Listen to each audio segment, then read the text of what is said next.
অবস্থা এখানে। দাঁড়া, এখানটা একটু দেখি। এখানে কত পাখি এসেছে দেখো, পরিযায়ী পাখি এসেছে।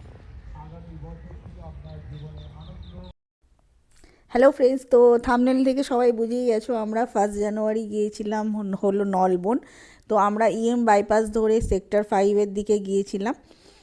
আর নলবন যাওয়ার একটাই কারণ হলো, কারণ 1 জানুয়ারি চারিদিকে প্রচুর থেকে ভিড়, প্রতিটা রিসর্টে ভিড়, ইকো পার্ক নিকো পার্ক সব জায়গায় ভিড়।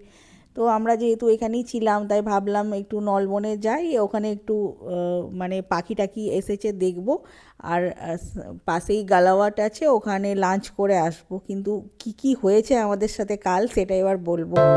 চলো তাহলে ভিডিওটা শুরু করা যাক।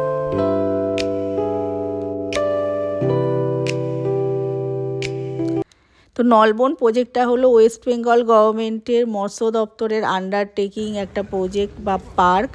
এখানে মাছ চাষও করা হচ্ছে। তো 1 নম্বর গেটে আমরা গাড়ি পার্ক করতে গেলাম, বললো 100 টাকা পার আওয়ার, তো আপনারা 4 নম্বরে চলে যান। তো আমরা 4 নম্বরে গেলাম, এটা 10 টাকা পার আওয়ার এরকম ছিল, আর 30 টাকা করে এন্ট্রি ফি ছিল।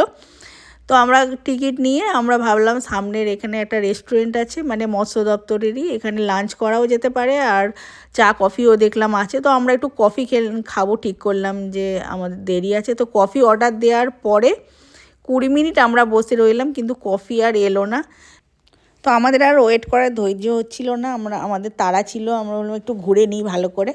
তো বাইরে গেলাম, আমরা একটু এসেই ছিলাম একটু ঠান্ডা হাওয়ায় বসবো, একটু কিছুক্ষণ সময় কাটাবো প্রকৃতিতে। তো সেই জন্যই আমাদের অ্যাকচুয়ালি যাওয়া। তো ওখানে আর বেশি সময় নষ্ট না করে আমরা এদিকে বেরিয়ে এলাম। তো এখানে দেখলাম আগে বোটিং হতো, এখন মনে হয় বোটিংটা কই দেখতে পেলাম না, বন্ধ আছে মনে হয়। তো পার্কের দিকে গেলাম, ওখানে দেখলাম যে মাছ অনেক আছে, মাছ পুরো দেখা যাচ্ছে। তো এই মৎস্য দপ্তরের এই ঝিলটা, এটা বেশ ভালো লাগলো, অনেক পাখি এসেছে। তো ওভারঅল ভালোই লাগলো।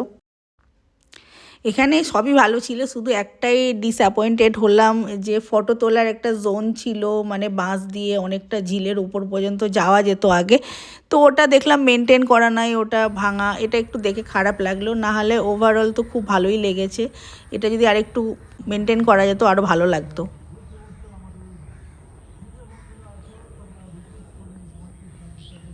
তবে যেটা ভালো লাগলো, যে জায়গাটা খুব পরিষ্কার পরিচ্ছন্ন করেই রাখা আছে, কোনো নোংরা নাই।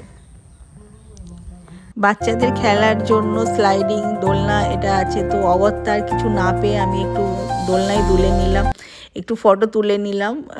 ফটোগুলো খুব ভালো আসছে এখানে। হ্যাঁ, তো একটু ঠান্ডা হাওয়ায় বেশ মনটা ভালোই লেগে গেল। আর এখানে অনেক মাছও দেখলাম।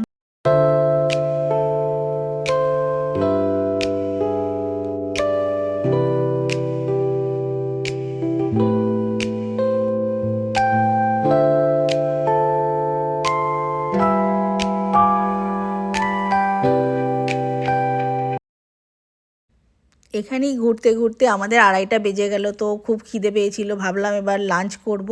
তো 800 মিটার দূরেই আছে গালাওয়াট রেস্টুরেন্ট। তো আমরা ভাবলাম যে গালাওয়াটে যাই, এখানে খুব একটা বেশি হয়তো ভিড় হবে না।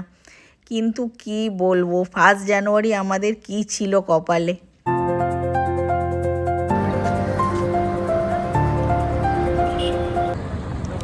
গিয়ে দেখলাম যে এখানে কাবাব হচ্ছে, যেটা এখানের বিখ্যাত গালাওয়াটি কাবাব, আর উল্টা তাওয়া পরাঠা এগুলো হচ্ছে। তো আমরা নাম লেখালাম, এখানে নাম লেখাতে হচ্ছিলো, বললো যে 40-42 জনের পরে আমাদের লাইন আছে। তো আমরা বললাম ঠিক আছে, 1 ঘন্টা ঘুরে এদিক ওদিক ঘুরে নিই।